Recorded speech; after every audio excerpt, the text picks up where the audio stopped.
Hey there friends, thanks for checking in. Today we're looking at a Kimber Micro 9. I've been wanting to review this gun for a while now. Finally got my hands on one and looking forward to this tabletop and eventually a range review. But this model is called the two-tone. This is one of the lesser expensive Micro 9s. Kimber makes a whole bunch of variations of this gun with different slide finishes, different sights, grips. They even have the Crimson Trace laser grips, and the price range varies. Now the MSRP on this is $654. You can pick it up for right around $575. It's got some cost behind it, but it is a beautiful gun. A lot of people like those 1911-ish features, and that's what the Micro 9 offers.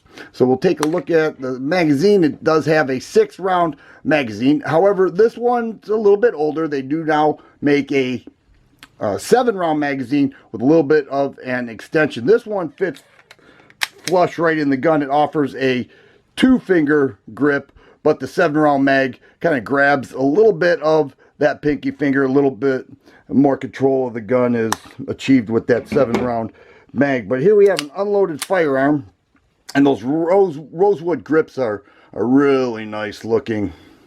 Kimber is the master at making beautiful guns. I just think they do a good job, from their 1911s to their revolvers. Here's the K6S, just a nice looking gun. And this one does have the Crimson Trace grip that so many people like. But it's pretty incredible how many different models they make. But the trigger is a bit heavier, right around 7 pounds. And I think I already showed clear, but you can feel the difference. Now that is a lot different than the single action full-size 1911s because it's heavier, and I have to believe that's because people pocket carry these guns. But the reset is very, very similar right there. Quick follow-up shots, no doubt about that, but you can feel the heavier trigger weight. And I know a lot of people just throw these in the pocket. Some people don't even holster it. I highly recommend holstering a subcompact gun when you put it in the pocket. You just never know, and we have to take every precaution. 3.1-inch barrel, aluminum frame, and a nice look to it. Let's check out the size difference between M&P shield. All right, you're going to see the shield is quite a bit longer on the slide length and the grip length. But this does have the 7-round magazine. It would be, you know, a little more even if the Kimber had the 7-round magazine. Here's a Car PM9. This one matches up really well. We see that the slide length is very similar. Striker fired, hammer fired here, and the grip length very similar as well. But let's also get it on the scale.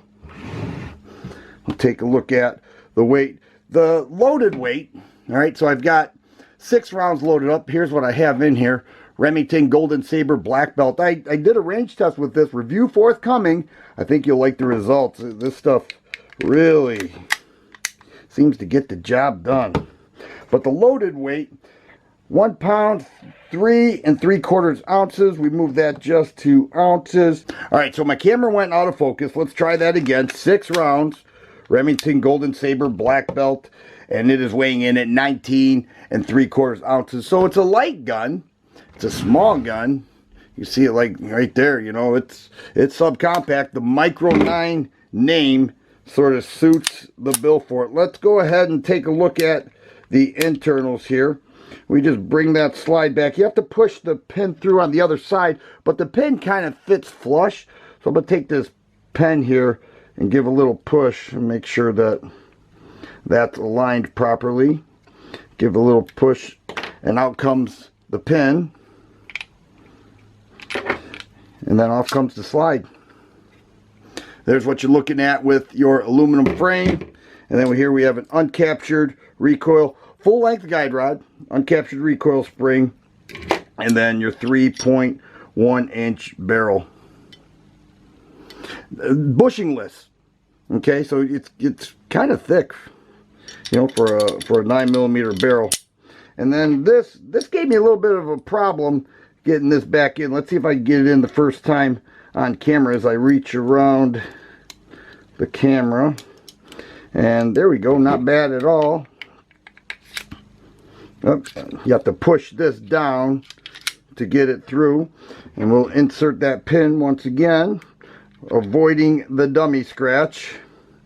You always want to avoid that dummy scratch. You know, that really looks bad when there are scratches. You go to buy a used gun and people have that dummy scratch there. You want to, you know, kind of wonder how well they're doing in regards to taking care of that gun. But here it is, guys. Kimber Micro 9. Nice looking gun. Nice feeling gun. I look forward to taking this to the range, and if it's like the other Kimbers that I have fired, it'll be pretty accurate. It does have some texturing in the back, nothing on the front strap right there. All the controls are on the left side of the gun. Not very left-handed friendly, but from what I found, a lot of lefties learn to adjust to meet the controls that they need. If you like videos like this, please subscribe and share. I always appreciate thumbs up button. Thanks for watching, and you guys be safe.